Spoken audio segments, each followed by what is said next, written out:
Today, I'm having a gas with Rich Spillberg, a synth designer, a keyboard tech, and a producer, instrumentalist, mix engineer, everything under the sun. We met Rich through happenstance because we recorded a session for Bruce Springsteen up in Manchester, which was just one of the best things that's happened to us here at Gas Music. And our head of audio, Aaron, who attended the session, he struck up a relationship with Rich here, and we were able to say, come down to London, let's do a session. So we're going to learn about some of the technique, how you design the keyboards for a really involved and extravagant tour for someone like Bruce Springsteen. And we're going to go into some detail on a very unexpected song. So I hope you guys like it. Stick around for the journey. We're going to talk about some of the tech that you take on the on tour, and but before that, why don't you just give us a bit of a a resume, the elevator pitch, if I've not done it well enough here. You've done it pretty well, Greg. Thank you. Yeah, no, I as you said, I'm a musician. Started playing guitar when I was 9 years old, and played in a band, a metal band, for many years. We found our way out here in Europe for the first time in 1989. A band called Wargasm from Boston, a thrash metal band, and did that for a good 12 years or so.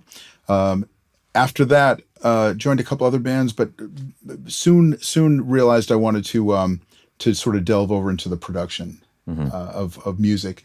I was always fascinated by going into the studios and seeing these guys twist knobs and make everything sound like a record. I didn't know how that was done, and I always wanted to figure that out. And I felt a sort of connection to that somehow. So studied it, not formally, studied it by doing it. I bought some recording equipment and started recording friends and that type of stuff. And within 10 years, I was working, as a recording engineer. Also during that time, I was working by day as a software engineer. So I had like this sort of connection to software as well at the same time. And I was using hardware and just starting to get into the sort of the DAW stuff. After 10 years, a buddy of mine who stayed on the road invited me to see an artist called Josh Groban. Josh Groban is an incredible singer, and I went out to Vegas to see this show. There was a guy working underneath the stage. He was basically recording the shows, and he said, and I said, I was just in passing, I said to my friend who was the tour manager of Josh at that time, I said, if he ever needs to take a break or he needs a sub, I know that stuff. I can come in and do that. And he said, really? So anyway, cut to maybe about 6 months later, and they called me to come out and do it. So here I was now running basically a recording system and a playback system for Josh Groban. And I just basically learning on the fly. This is how I knew how to use it in the studio, but I didn't really know much about how they use it for playback and things like that. So I learned quickly. Soon after that, we went on our first tour. I was doing some one-offs with Josh for a while, and then we did some tours. And I sort of morphed into also a couple of different roles, because I tend to say yes to a lot of things. Even whether I know how to do it or not, I usually say yes. So, for example, one of the things they said to me, I knew how to do. They said, we want to have you play. They heard that, they found out that I was an accomplished guitar player. So I was playing acoustic on some songs, and then I told them I also know how to play mandolin, and I actually had never tried playing a mandolin before. So it was really a great surprise to find out that it's tuned exactly opposite of a guitar, right? And that I had to play chords backwards. But basically, what I ended up doing was learning the songs that they gave me, playing them on such stages as Madison Square Garden and things like that, and then going back and learning how to play mandolin, which I did, which was a great experience and a lot of fun.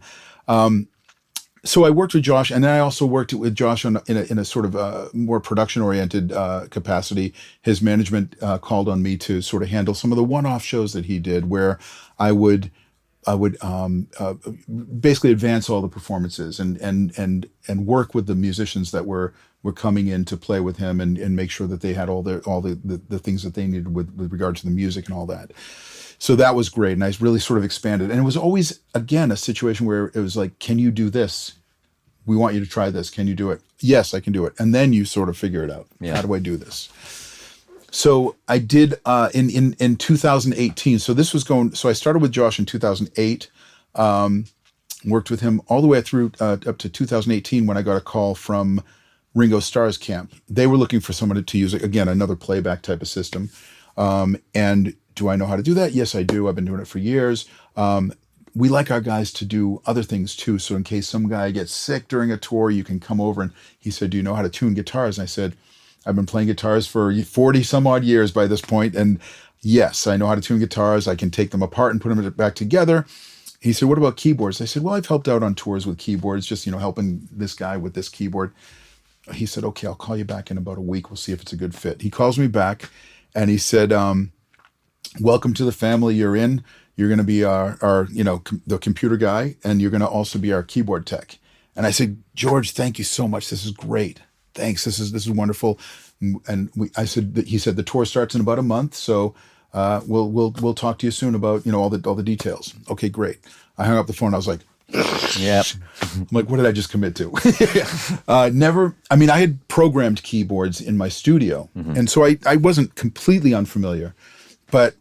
First of all, I didn't even know which keyboards they were using in Ringo's band. So I had to literally, the next thing I did was go online and zoomed way in on pictures from his tour and said, oh, I think that says Yamaha FX8 or something. Yeah. So motif. I said, okay, write that down. And the other one said Korg, I think it says M3. Okay. Looks like a spaceship. Okay, write that down. And then I saw that he had a Hammond. It wasn't a B3 per se, but it was a Hammond. It said Hammond on the back, and I had to look over and over and try to get other pictures. And it was a portable. It's basically like a $30,000 digital. Everything is B3. I mean, it looks, feels, and all that, and it sounds. It's digital, so it sounds the same every time. Great organ, and the keyboard player was Greg Raleigh. Greg Raleigh was the original keyboard player, organ player in Santana's band. He played at Woodstock, and then he formed the band Journey with Neil Schon after that. And he was the original singer, and he is just an incredible rock organ player. He's just there. So I got to sort of work with him, and what I did, I should note and I know we're going on and on about this, but what I'll say is the organ piece was a bit daunting for me. Okay, so I could rent the keyboards, and that's just what I did. I rented the keyboards from a local guy in the Boston area, and I took them into my studio, and I learned how to I rented them for a week, learned how to program them. They sent me, the Ringo people sent me the files, learned how to load, learned how to save, learned where the sounds are in case they ask me in rehearsals, okay, can you create this? On both of those keyboards, the Korg and also the Yamaha. But he had a B3. And I was like, okay, I know that a B3 is a little more intense than this. Even though it was a digital one, there's a chance, and it actually did happen, that I ran into some real ones for that gig. Yeah. So I called a buddy, my friend Joe, who has a studio in Boston, and I said, I know you have a B3. He has a C3 actually, same organ, different skirt. And I said, I know you have a C3.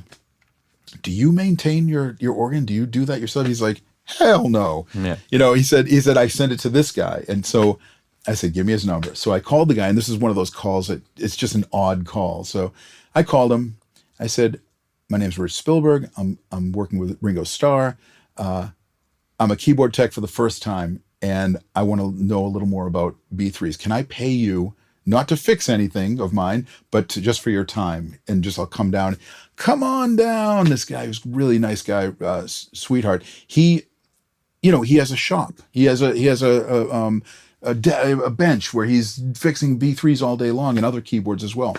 I spent 4 hours with him, and he showed me the preamp and all the tubes. He took them, sitting there with notes, and told me about the percussion and how to adjust the percussion and this is the scanner, and this is where the chorus and everything. There's the patch bay. And he actually gave me enough information for me to feel confident going out and doing it. And I actually used some of that knowledge in the gig too. I remember we played in Tel Aviv, and we had to have a real B3. And Greg was like, Rich, the percussion's not really strong enough. I was like, hey, I know how to do that. Took the back off, turn the thing up, and that was great. So that's how I learned about beat. That's the beginning. And of course, YouTube, there's so much on YouTube, and there's some guys that are fixing B3s on YouTube, and I just kept watching and watching. Yeah. I had about a month before the tour started. By the time the tour started, I felt confident enough to go out and do that tour and feel good. So I'm now a keyboard tech. So at that point, And, it took some time to really, fill, we talked about 10,000 hours before we started the podcast. I firmly believe in a concept of, whether it's exactly 10,000 hours or not, I'm not sure, but I'm a firm believer in it takes some time before you not only master something, but when you feel like you're ready to give that. Yeah. Sometimes for people like me, I remember when I was learning engineering and mixing, I had a hard time charging until I felt like I was really beating other people. Yeah. But there are people that go out there and don't beat other people, and they're charging, and it's wherever you feel the confidence. But I at this point now, and I'll try to bring us quickly up to where I am now. George Travis, the guy who got me the job with Ringo. And this is kind of like a sort of Don Corleone of tour management, right? That's a great one. I like that. Yeah. So George is also the same Don Corleone with Bruce. Right. Got it. And so there were a couple of one-offs. There was a Saturday Night Live that Bruce was on, and they asked me to come and do that. And I had never, there was the first thing that I did with Bruce was this. He did an album called Western Stars, which wasn't the E Street Band, his normal band. It was just him, and it was some really interesting music. He was doing a film shoot with other musicians that weren't the E Street Band. There was one guy that was E Street Band, and that's my guy Charlie, who I take care of now. He did basically a live presentation of that album, and they asked me to come and take care of the keyboards. So I did, and it worked out, and everything was fine. Then I did Saturday Night Live, and that worked out great too. So then in 2022, George called me and said, or to the end of 2021, I should say, he said, we're planning to go out on tour. He didn't say that I would tour with them, but he said, I was living in New York City at the time. So they said, can you come down to the warehouse and take a look around? Bruce has a warehouse of all of... A lot of bands do. It's what a lot of people forget, isn't it? With it being a rock and roll band particularly, but any kind of, large scale music artist, we fall in love with the dream that what it is you and the guys or the girls going around with the guitar, getting on a plane flight, do a show, and the idea is it's like a kind of roaming minstrel artistic endeavor, but it's a business. It's like a huge business, and they have inventory, and they have, this gigantic team assembling everything. So what I mean is, it looks spontaneous, and it looks like it's very free for all rock and roll, but there's a huge amount of if you're touring, if you're like Bruce, you've been touring since 1968 or something like that. Yeah. And you've been collecting things all the way along. And so what happens in that warehouse? Do they go, I kind of like the sound from maybe the Nebraska acoustic. Should we go and get that? Or, it's interesting you say that, because they have everything. I remember the first time I walked in there and I saw things that he from the 70s. And I said, are you kidding me? It's interesting for me because, the band that I was in many moons ago, I don't even still have all those amps. I have some of those amps, but I don't have all of them, because over time you just, this happens or that happens. But it was just incredible to just see some of that stuff. He has at his fingertips all those sounds. And not only that, he has a recording studio as well. And it's just filled with, whatever he needs, he can work with. It's all set up for creative flow. Yes. I mean, that is the name of the game, isn't it? Because this is this business of live music and of big studios and consoles and analog flow. It can become very unergonomic if you haven't spent a long time concentrating on making sure that at a moment's notice you can maybe pick up an instrument or get the mic you want and go. It's interesting with him because he's so prolific, and I think that I'm relatively new in his organization, but I think just from what I've gathered, he really does set himself up for a flow. It seems, just from what I've seen, that it must have been like this from the beginning to some degree, where it's just he knows what he needs, and he just has it ready for him. I don't know if I'm using the best wording for this, but he is really. It seems that he's able to create because he's of the surroundings that he creates around him. Yeah. But it is a business, and it's all like that. And basically, what they asked to jump back to that piece, they asked me to come down and assess whether the keyboards for both of the different, there's two keyboard players in the band. One's an organ player. His name's Charlie Giordano. great, amazing player, and he plays organ and keyboards. And then there's Roy Bitton, who's a piano player and an amazing piano player as well, and he plays keyboards as well. I mean, I developed a love for Roy's sound when I was 14 because he was on the Bat Out of Hell record. Yes, he was. I found that out not too long ago. Yeah. He's been around. He was on a lot of records back then. Yeah. And he's they're just great guys. Mm-hmm. So they asked me to come and check it out. Now, with my background as a keyboard tech, which was at that time 3.5 years, sporadically on tours. I was like, okay, let me take a look at this. I of course I said, I'll go down and check. Of course I'll check it out.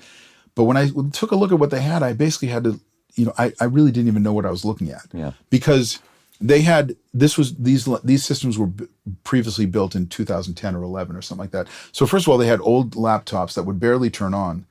And when they did turn on, like I had to figure out, okay, which sounds are actually on the laptop, on the hard drives. They had these Muse Receptors, those? A Muse Receptor, the company was Muse. The product is called Receptor. And what that was because back then they couldn't fit a whole show on a laptop. I always wondered about that because, I see, I don't know, Deadmau5 at Red Rocks doing a show in 2008 from a MacBook Pro in that era. And of course, you're talking about these exact laptops, right? These kind of stainless steel kind of lunchboxes. Yeah. They were thicker, right? Yeah. Exactly. I don't know how many songs or how many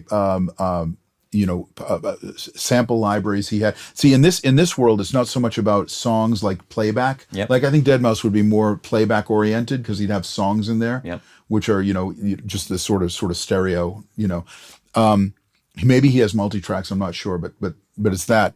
This is like sample libraries. So with keyboards, the sort of the main system that we use is called MainStage, and it's made by Apple.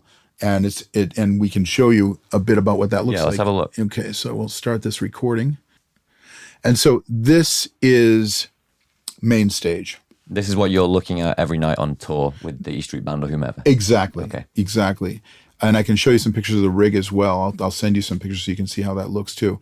But this is what I'm looking at. And as you can see, there are 1, 2, 3, 4, 5, 6, 7, 8 patches right here in this particular one that I developed for this demonstration here with you.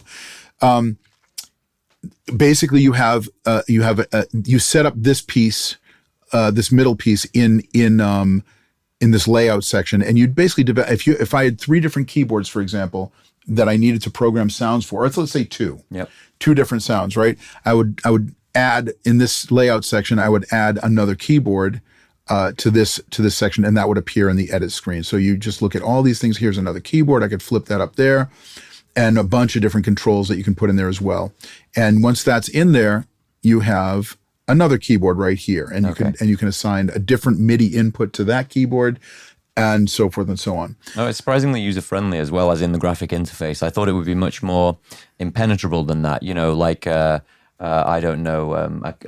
Forgive me, I'm blanking on the technology we were using to install sound effects in like a live event in like a theme park. And it's basically like, it looks like a DaVinci Resolve kind of programming matrix. Yes. But I know what you're saying. This looks not too bad. No, this is pretty good. And it's as it's an Apple program, if you have any familiarity with GarageBand or Logic, it looks like it. Okay. And so essentially we have channels now that we can add. You just basically come in, you add another instrument channel. It'll create another channel.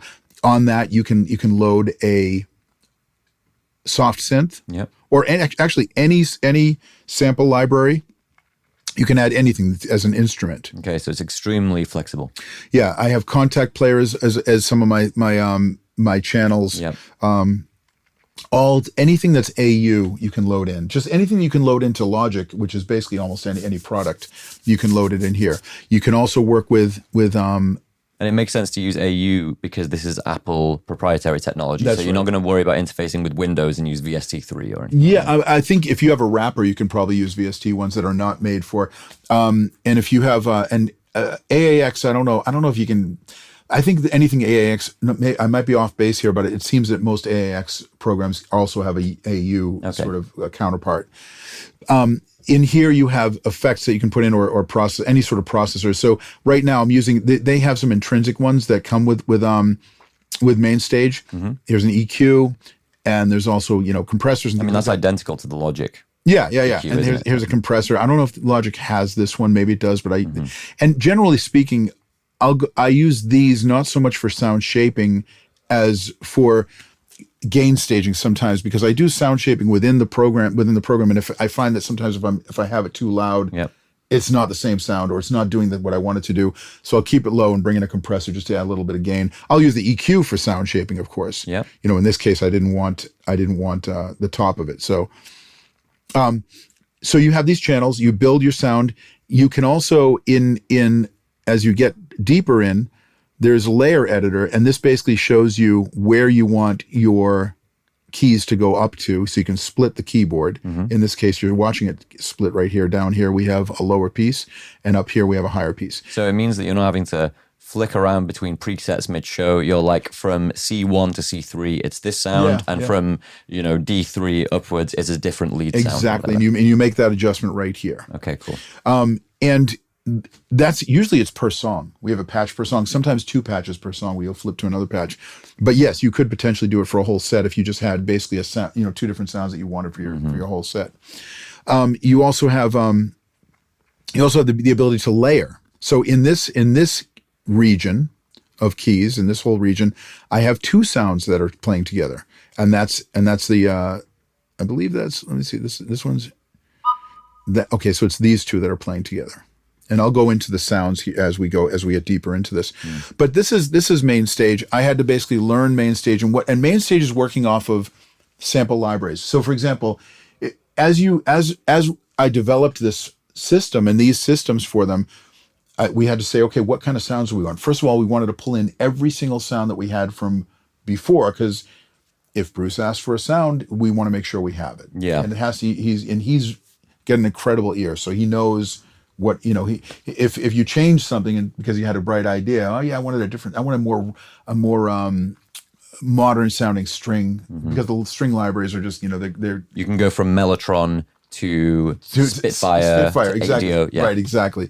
So, but and it's okay to have that idea and you can create it, but when we go to play the song, wait a second, is that the same? And if you can't go back to the same, you have to be able to. In this gig, you have to be ready for anything. And that's back to the previous point, right? About the impression, the kind of brand image of Bruce Springsteen is a kind of a New Jersey working class guy with a leather jacket who, gets home from working a day at the car wash and gets the guitar and it's all pretty loose. But Bruce is an exacting audiophile, right? Knows sound, knows. He's brilliant. He's a brilliant musician with a brilliant ear. Yeah. And yeah, exactly. And not only that, he has an intrinsic understanding about what his sound is. Yeah. So and I tell this, you mentioned Spitfire. I actually did a rig rundown of Charlie's rig for Spitfire, and we did that in conjunction. And I mentioned this in there. He's been around for 50 years, or 50 plus years. Yeah. And as an artist, and he has maybe 500 tunes that rotate. Yeah. When he writes a set list, it's basically there for, this is what we think we're going to do tonight. Yeah. Okay. And then he'll get a vibe from the audience, and he'll just turn around to the band and say this. See, I did not expect that. We were privileged enough to see the show at Co-op Live in Manchester, one of the best sounding rooms in Europe now. Yeah. Bruce was complimentary about the sound of that room, and one gets the impression that it's on rails, that the set list is known from start to finish. But that's only because, as far as you've described it, the setup is so flexible and everyone on stage is so professional that he can say, okay, we're going to do Thunder Road now's the time. And you all just can snap into it. Like that. Wow. And we have systems in place where we can, where we make it sort of possible to do that. So for example, if there's 500 songs, there's bound to be one that we haven't played in a while, right? And he's just getting a feeling, hey, let's do this. So for example, Charlie has a couple of iPads up, which he has a software program called iGigbook. Okay, and it has the typical right down the right side. You see A through Z, so you could press on T and go to if he calls a song, you can press on T, and then you look down, and boom, there's a song comes up, and he can look at that's that one. Okay. Yep. It also has the patch number because I made sure that every single one of those sheets has a patch number on it, so that he has a I'll show you some pictures, but he has we have this sort of little digital, looks like a calculator, and he can do 6 enter, and it comes up to this patch. Okay. So, or 126 or whatever it might be. Yeah.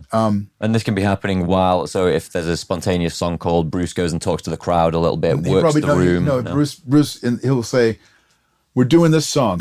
1, 2, 3, 4. Boom." So you got to be that quick on the pads to get it up. You got to be that quick. Wow. That's what this gig is, man. It's I think it's very unique in that respect. And it has everyone on their toes, man. Yeah. It has you, you have to be ready. You have to, and you go in there being ready. And what's cool is you go to other gigs and you're like, okay, this one, you're there, but you don't really need to be there like that because it's going to be the same set every night. Yeah. Or it's going to be, you know what I mean? Yeah. And that's just another, way back there aspect of this gig that we do. I think it's great because it really does keep you on your toes and keeps you at the top of your game. Yeah, it's like we were saying before this discussion, right? You were saying, are we going to be somewhat scripted or are we going to go with it? And we just go with it for that reason. There is an extra chemistry that gets added to a process when it's putting one step in front of the other, right. And it could fall over. Yeah. And that, as you say, it keeps everyone tight and it keeps the energy electric, because like you say, if they are doing the same set list every night, you can kind of fall asleep by song 5. I know. Yeah. Well, a lot of bands, including a lot of times when a band will have a set list or a tour that they put a bunch of songs together for, and certain songs get requested all the time, and then they're like, not that one again. The band will say that. This is it's a totally different animal. Right. This whole thing is a totally different animal. I think it's, like I said, it's very unique. It's very, a lot of stuff does stay because he understands too when he's writing his set list that this is what we've been doing the past few nights. And I think so it's not like every single song, but I guess there have been times when it's the first 10 songs are totally not what he wrote. But you're pretty sure that the encore, the first song back, is going to be Born in the USA or something like that, where we are not. It might not always be, but we're pretty confident when we get there, and he'll still switch things around in the encore, but we're pretty confident that things are okay. Things have hit the rails, not in a bad way, but just sort of got grabbed on, and they're going. So but we got to be ready. We got to be ready, and because they can change, they can definitely change there too. Yeah, and that's why, that's one of the reasons why, as we go into some of the sounds. One of the considerations that I have is not just, first of all, the one thing that I do for the most part when I'm programming sounds is I'm trying to recreate something that already exists. Yeah. So if we have a song, I'm supposed to give you the live version of that, which is supposed to sound very much like the original, and that's what my aim is. But very often we have to, I consider things. I want to have this thing, first of all, intuitive for Charlie to play. So, for example, if he's covering 3 different parts. Mm-hmm. I want to maybe put one note that has 2 of those parts in it, especially if they're following each other. Yeah. So maybe he can play a line instead of going octaves. Yeah. Like as an example, and he can play a line that way. He can do this top part and split the brain as a keyboard player. And you know what I'm talking about. Yeah. So maybe something like that. I don't do it all the time, but sometimes that'll be helpful. Other times I want to create something that's going to cut through a 19-piece band. So what I do is I subtly change the tonality of something from what it was on the record so that it does cut through. And sometimes that change doesn't happen until after they rehearse. Right. And Bruce might turn around and say, hey, can we get that a little stronger? And I'll do something to the sound to get that. And then what you hear, after the fact isn't exactly what was on the record, but that's what works in the live. And it creates the impression in the live room of what was on the record. Exactly. And that's, and he's a director, man. He directs all that stuff. Wow. Charlie and I will get together and say, we'll make the initial judgments, and then once it goes, if it passes the mustard right away, that's great. If it doesn't, then we fix it, and I'll do that on the fly. Yeah. Should we have a look at what you got in the session? Sure. What songs have you got for us, by the way, before we go into them individually? 1 to 8. So I brought a few examples of some of the work that I've done. I can show you my workflow when I'm creating these pieces. And the first one that comes to mind, that came to mind when being asked to come over here, was Ghostbusters. Because last October, for Halloween, we did Ghostbusters. Ghostbusters has I actually had to divide this into two. When you say we, this was with Bruce. Bruce. Yeah, Yeah. we did. Yes. Wow. Sorry, I should have. Yeah. Last Halloween, we were in Canada. I forget exact. I think it might have been the first show, Toronto, maybe Montreal. I think maybe we're in Montreal, and it was Halloween. It was October 31st. So you have to tip your cap to it somehow. Yeah, exactly. Right. And that's what he went. So maybe a day or two before the show, they said, everyone be ready for Ghostbusters. What that usually means for me is like, all right. And I knew that this has a lot of synths, so I knew I had to do some programming. If they're doing an AC/DC song, which I don't know that they've ever done, it's probably going to be just organ or whatever, But for this one, I knew I was going to have to do a lot of programming. And as such, I ended up dividing it into two patches, an intro and a main section. And this is just Charlie's stuff. Then I did one for Roy as well, because he was playing the bass line. Was Roy doing the dum bum bum bum bum yes, bum bum? yes, he was. Yeah. And that's this one right here. So if it's in B, it's in B, right? Yeah, so it's a B7 chord. Now you're the keyboard player. Yeah. So maybe you want to come over here and just hit it? Is that okay with you, Amy, if I move? Yeah. Yeah. Okay. The videographer's I'm going to nodding. slide back a little bit. You come in here. Watch me mess this up in front And of it's in this range here. the tech world. So we go. Yeah. That's it. That's my big moment. I've been waiting for it my whole life. And that's so Roy covered that part. And you'll notice in the screen, and I just want to make sure, just 1 second. Yes, okay, we're still working. You'll notice that I actually have the bass up at the top of the screen here. Right. And that's because in Roy's rig, he's actually got a piano here, and he's facing towards stage right. He's on stage left, and he's facing facing inward. Okay, right. so one of the things that I had to learn right off the bat, being just having a musician mindset, is what's all this terminology. When you're on the stage left is left. Yeah. Stage right is right. When you're in the audience, it's the opposite. Yes. Okay. Upstage. Downstage is towards the audience. That's right. Upstage is the back, downstage is the front, and so you have And this. to me, that wasn't intuitive. Yeah, of course. But it is that, and the reason that is. Do you know what the reason is? No. In the old stages, like in the Greek stages and things like that, there was what's called a rake. Oh. It went up. So you went down. Yeah, so the audience would be able to see the people in the back, and so downstage and upstage. Right. Little lesson for y'all. But you'll notice, so on this keyboard over here, that's Roy's left hand. So he's playing piano, and he's playing this left. So he wanted to play the bass line, and that's why I moved the bass line up here, because any one of these regions, you can actually drop in like, for example, if I go to here, you can go to the MIDI part, and you can see it's down 36. Okay, so despite the fact that it's at the top of the keyboard, it's playing notes which are much lower in pitch. 3 octaves down. Yeah, okay. 3 octaves down. So from the top, from that very top. So that's how you work that out. You can do, there's so much you can do with this interface, and how you can arrange things, so that you can play, parts. He just wanted to be closer to the piano, so he wanted to be able to do it like that. That's this patch. The intro to the song, I did for Charlie. Charlie has basically the intro and this is his main section, which I'll show you too. The intro is of course the, and I think it's, let me see. Yeah. So unfortunately this keyboard is not long enough to do it, but the main part, this lower section is right here.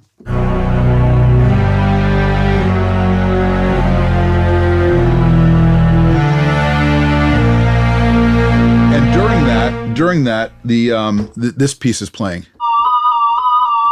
and I can play it an octave higher on the bottom.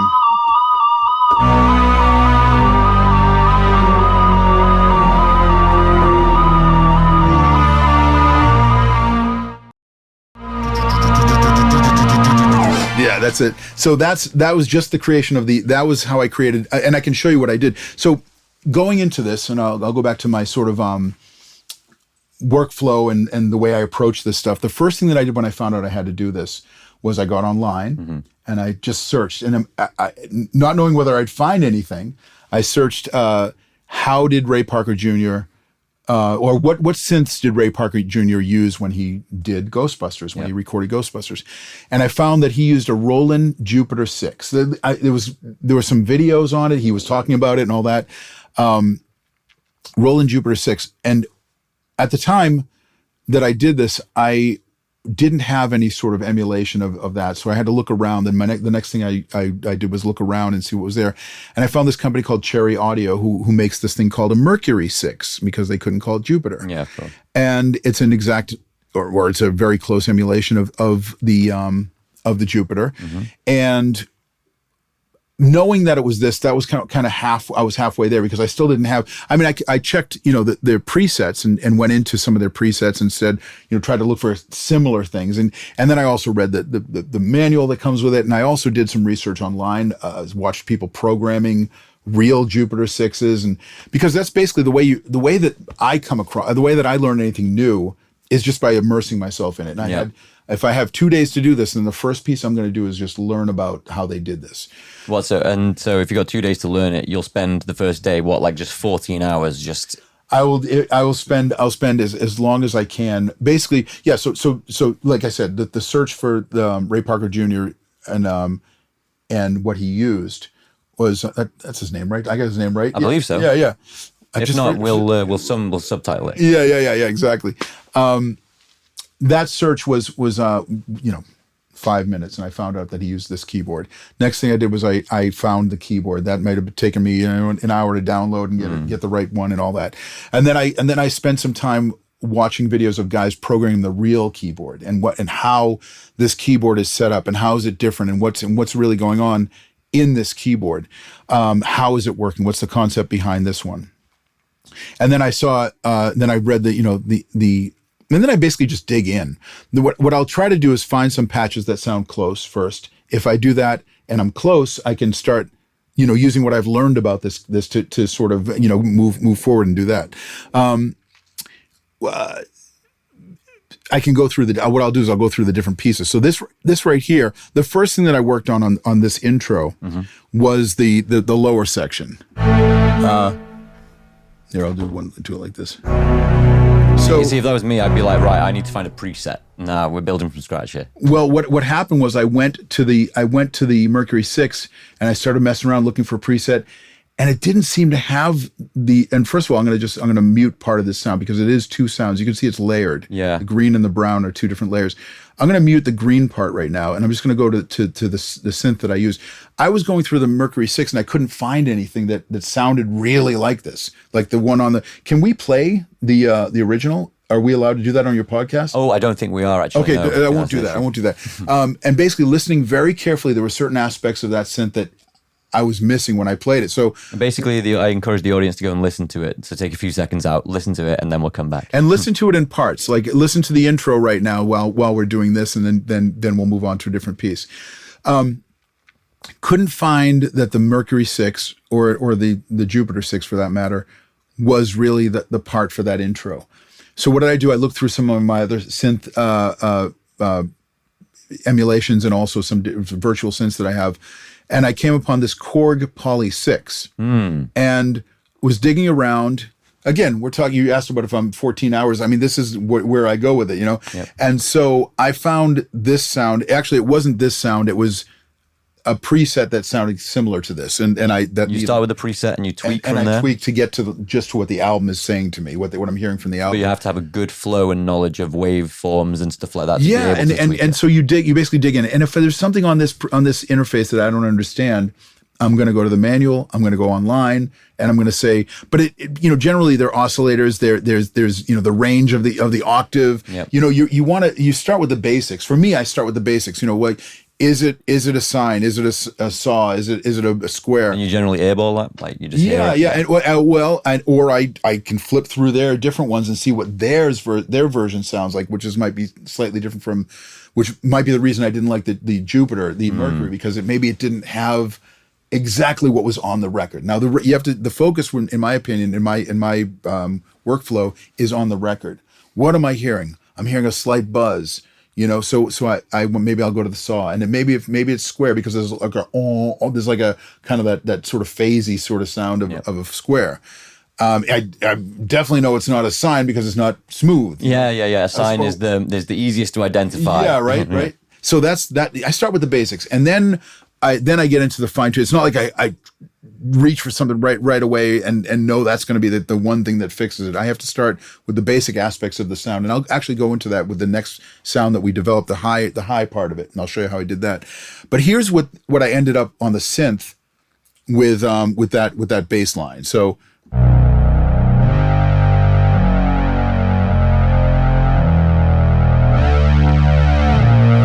And it had what's causing this phasing flange? That's the unison. You know how you can so you got multiple voices. Yeah, multiple voices. That's how we get and that was actually, as I listened to the track, I was hearing that. I was hearing, like, I finally got to the place, and maybe the unison wasn't on this preset, but I did play with that to get that in the right spot. And that's the synth, but it was still missing something because it didn't sound like Halloween. It didn't sound like who was the actor years and years ago? Vincent Price. Yep. It didn't, which this is. We're talking about the Thriller monologue. Yeah. It didn't sound like there was something that wasn't there. It was still missing, and I was like, sounds more techie than spooky. Yeah. And so I said to myself, and I listened back to the Ghostbusters, and I said, it sounds like there's strings on top of it, even though I know there weren't strings on top of it, in the sense where I'm going to show you that I added to it. I was hearing a string aspect. Yes, it had that impression. So I didn't go with a synth mindset at that point. I went to some of my synth libraries. Okay. Wow, you got a lot more Spitfire than we do. Oh, that's because they're great. Yeah. And do you keep all these? Sorry for anyone who's listening on audio, but we are in for a penny now. Do you keep sort of presets of different string banks in the same patch, so to speak, in Contact? As far as the organization, I actually go with the organization that they have. So, like, what I mean by that is Spitfire. So, for example, I have the chamber strings here. Yep. Now, what the libraries that are on this computer are not exactly the same as the ones that are in the Bruce keyboard rigs, because I didn't need some of these, so I don't use some of them.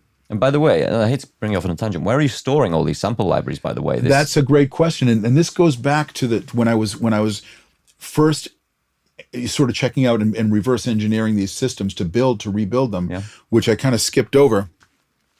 They had, hard drives that basically tie in. In this situation, and I don't know if you can see this, but right now I'm using two hard drives, two 2 terabyte hard drives. Can you see? You can't see this. No. Okay. Trust me, they're there. Yeah, and they're actually I'll show you what I'm going to show you what they look like. The thing that's impressive to me is they're really small, and I would not be confident to pick them up the way you just did, because I'm used to hard drives, hard disk, Yeah, oh yeah. And so you pick that up and it connection No, these goes. are Like SSD. They could survive a war. Solid state. These are not. There's no moving parts inside there. Yep. And I've definitely gone through hard drives before. This is Samsung T7, and I'm incidentally. No one's paying me for any of this stuff. Or me, frankly. I mentioned Cherry Audio. Cherry Audio, you got great stuff, but I know you didn't pay me for this, but I'll just mention it because you have great stuff. Samsung, of course, I don't need to say any advertisement for them because they're a huge conglomerate. These are great drives. These work really well, and I can store, I can carry around 15 of these at any given time. What's the storage on that? This is 2 terabytes. 2 terabytes. But I have some 4 terabyte drives as well. These are that's 4 total. Okay, so you've got like 4 terabytes there. It's pretty sturdy. You plug it in. It's not going to be a problem if you accidentally knock it. And it's got all of these samples in. Because some of these Spitfire libraries, like 200 gigs, 400 gigs. Yeah. They're big. That's why you're seeing them open up right now on my computer, because they're all on there. And it needs to be SSD for the quick load. I think so. And it's just, I think that I've graduated from moving parts hard drives. I think that I used to carry them along for playback for years and years. I think these just seem like they just take more. They take more of a and I'm not like dropping them or anything like that. No. I plug them in and I leave them down. But if you did drop a moving parts hard drive, it's gonna be game over. Yeah. So that's a good point. It's a good point. And that's another reason why we had to rebuild from scratch all these 2 keyboard systems, because everything was old. Yeah. I had to, basically, it's kind of, maybe I can go into a little bit, but it's a long story. I basically had to these Receptors, the Muse Receptors, are basically a 2-rack space computer that you add in addition to the laptop and the hard drives, because it processes the plugins as well. Is there like sound cards in the Muse Receptors, or? There are sound cards because we did take sounds directly from that too. MainStage would call out to Muse. So MainStage, so a patch like this, and I'll just quickly move this out of the way. MainStage would have a channel of internal sounds like this, like I have, and then there would be a channel like this, which was strictly set up to call out to the Muse Receptor and say, play this too. Wow. So they were playing it simultaneously. And now the computers can handle, I have on Charlie, like I said, I only have 8 patches on this particular one. Charlie's, we have close to 200 patches. Yeah. You know, and it can manage it. Zero latency. Yeah, I mean, we have hard drives with the sounds on them, but it manages all that stuff. Yeah, and you can play, and you wouldn't notice, and they're really good. You're always watching this CPU, of course. I mean, some of the libraries are heavier than others. Yeah. There's a company called 8Dio. Yeah, 8Dio have some really interesting sounds. They have some interesting sounds, and I did end up getting one of those libraries for strings. Because they have a kind of hip-hop string sound, like some of them do anyway, that we've used, like kind of darkness to them. Yeah. I for me, I'm just looking for different textures, and I wanted to, because I generally layer strings, and so I'm looking for different textures I can layer with, because Spitfire to me is very... Even their stronger ones are not like in your face strong. They're very 1K and distant kind of sound. The distant sound. That's the best description I can see. Yeah, distant sound. And if you bring them close, there's a kind of brittleness to them. Like I'm not criticizing Spitfire. I posed a very pointed question to the founder the other day on a panel. So not going for them twice in 1 week. Thompson? Yeah, absolutely. Yeah. But when I pull away the distant mics in the VST, there's a thing that doesn't sound like you're right next to a violin section. But they're effective as a layer to me. They're very effective as a layer. The closest ones that we have in our system are the east-west ones. They're very, and the attack is like, gah, gah, you know, like you can really hear the attack. So when you need to reinvent a sound, or when you need to duplicate a sound that's on a record, and there might be a really strong attack, but it has the body of the Spitfire, you can now create that by utilizing, you know, the faders and bringing things into it at a certain level so that it balances to what you want. You can get an attack from one library and then the body of the other. And you're mixing this inside contact, so to speak, the layers. I'm actually mixing this. I will mix them here, channel by channel. Well, in this case where I have 2 libraries, and I'll bring this back up here. And where I have 2 different libraries, I would have to do the mix here, and that's what I did in this case. Okay, so I pulled you off track. You heard a string layer at the top of the intro of Ghostbusters. Thank you. It's very easy to pull me off track with this stuff. I get very excited about this work. Anyway, so I had the synth, I had the so forth, and it had like all the stuff I needed with the synth, right? Heard the strings, and I said, okay, let me build something. Yep. So I started with the 8Dio, and the thing I was going to say about 8Dio is quite heavy. Their sample libraries are very heavy, and I can tell because, and I'll mute this other one, which is Cinesamples. I'm gonna just mute this one for a second. When you play these, and I'll solo this right now for a second. Oh, it's right here. Sorry. When you play these strings. It's not really weighing this down too much, but the CPU on some of their libraries starts to get like 20%. You see that? Yeah, I see that. Obviously, you're not going to do that with this patch, but if you have some chords that sometimes it can go up. This wasn't bothering me so much, so I kept this. I used it here. So this one to me sounds like a kind of mid-rangey, if you add it to the, and by the way, this was one of those cases where I wanted to put both on, because I started off the patch. I'll do this one more time. I started off the patch by going like this. As an octave patch. Yeah. But I didn't make it an octave. I was playing it like this. I was playing it with two fingers, you know. And I kind of wanted to just make it a line instead of just having to play with 2 hands. So I made the strings an octave up. I found this 8Dio library, which is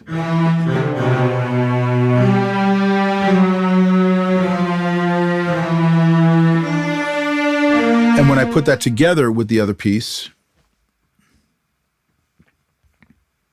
it sounded like this.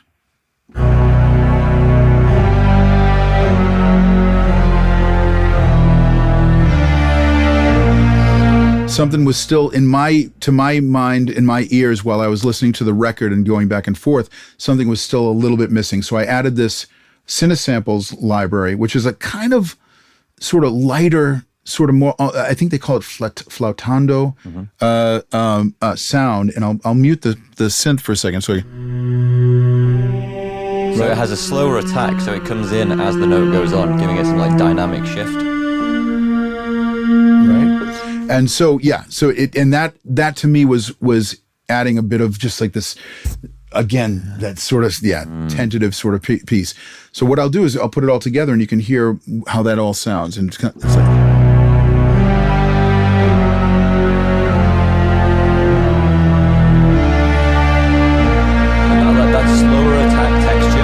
it lets the synth be the fundamental, so it's like kind of. Sorry, that's quite all right. So your bass comes in with power, and then the string has just this extra bit of coming in after that fundamental. You can hear it, yeah. And it does, and to me, it was more of an emotional thing. Like it added this suspense to me, but you're right. Technically, that's exactly what it's doing. It's kind of giving you that power, and then this, almost like what modern producers would refer to as like a little side chain. Oh, okay, cool. Yeah. Like where you have a kick slowing something down, right? Yeah. Exactly. That's how I did that bottom part, and that was sort of the mindset, and that's what went through my mind there, and that was the process, I should say.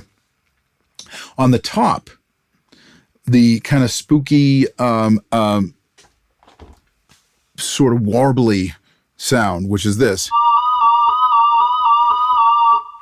I ended up going with the Mercury, with the Jupiter. Yeah. And my process with this was, I found a patch that was, let me see if I actually just designed this. Basically, the first thing that I did going into this was, I wanted to put both of these notes, because you're hearing a B flat to a B and a D to an E flat. That's a B flat and a D. B and an E flat.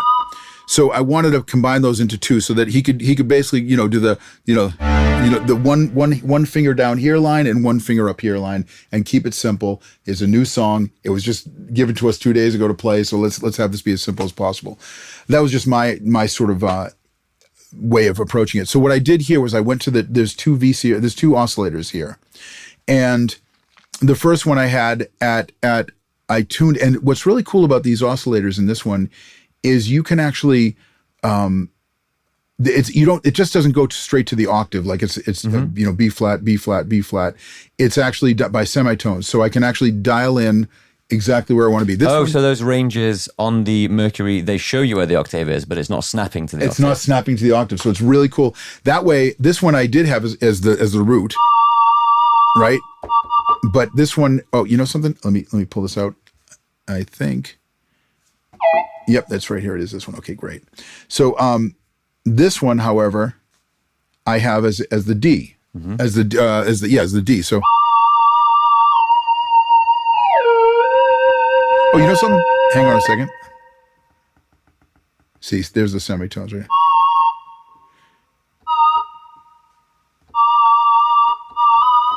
No, that's not a D. Hold on. How about if I do this? Watch this. Yeah, we'll just come right back to what it was. It was a intro one. There we go. And there we have it. Right. Now, to get the warbly sound, I did a combination of some of the LFO and also the LFO one here within the modulation. And I had to really play with this. And by the way, I chose, this is called, in their terms, it's not square, it's I think it's continuous. That's what these were, and they just had that sound, that little bit of a sound. This was kind of a chore, like finding an exact number, because even just within this small range, this did finally give me. You can see the pulse of this rate here.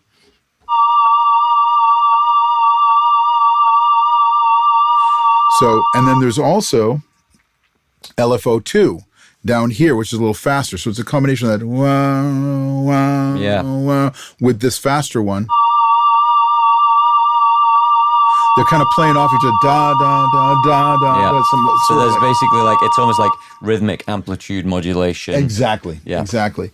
So I played with those, and I basically developed this thing, and it was the combination of this particular waveform, which has that with the pulsing and all that, and then tuning them, and that's how I get Kimber with this. As we go into the main part, and I might even let you play the chords. The first thing I wanted to do was get the chords. Actually, I don't want to play the bass there. I want to do this. So this is where the don't do low. Yeah. And if you want to hit, I mean, it's actually, I think I got that one. It's isn't it? Wait a second. No.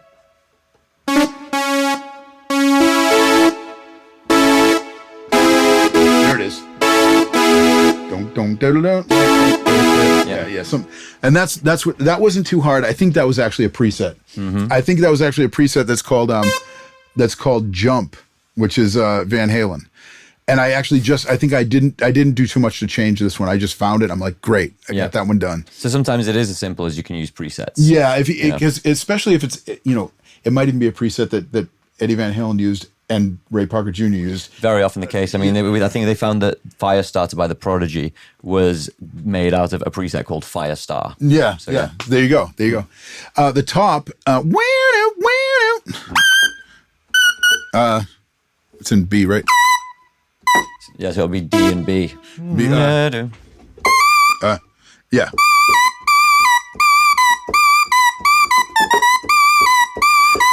This was, let me see what I did with this one. Another Mercury, okay? This was a preset that I started with, and I'll show you what it sounded like. It was a preset called Classic High, and I got close, and if I go straight to that preset,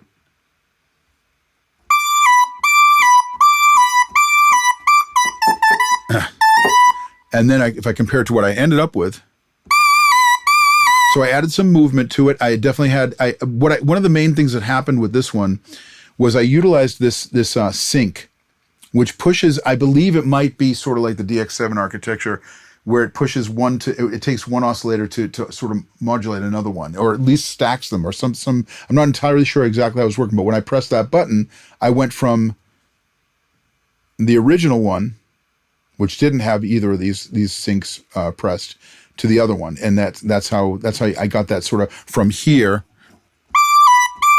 which is kind of dead and not really have the thing, to this.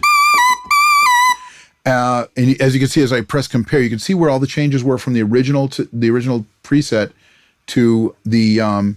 So there's some things here. There's this moved up a little bit. And this is just stuff that I did to make it get closer. There's also this over here. This assign for the. I think I took the unison off. So that has the unison, and I wanted it to be more direct. I wanted it to be more piercing, and I think that actually happened after we played it. No, this one actually worked. So, but anyway, that's I wanted it to be more piercing, straightforward, and then that's pretty much it. Like, I think I just touched around it a little bit to make it work. Oh, come on. What's going on? I'm a little stuck here. Hold on. Lead one. So there's a kind of heat to it and a kind of like another bit of rhythmic movement. Yes, right. That's right. So there was that part, and then the bridge had this thing. The bridge has this thing with these two different sounds together. I'll just hit them right now.